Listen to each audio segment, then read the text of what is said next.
আসসালামু আলাইকুম, কেমন আছেন সবাই? এটা হচ্ছে ভিআরএফ ইউনিট জেনারেলের। তো আমরা এখানে গিয়েছিলাম চেক করার জন্য যে সব ঠিক আছে কিনা।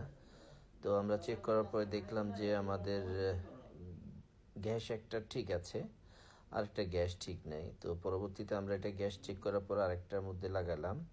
তো এখানে গ্যাস প্রেশার 140 দেখাচ্ছে।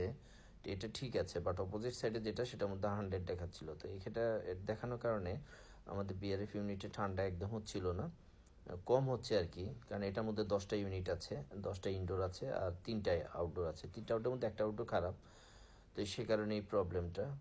তো আমরা সেগুলাকে ঠিক করার পর, নিচে চেক করার পর উপরে আসা আবার এটাকে গ্যাসটা দিলাম। নতুন করে গ্যাস দেওয়ার পরে তো আমরা দেখতে পেয়েছি যে না, আমাদের মোটামুটি এখন ঠিক আছে ঠান্ডা।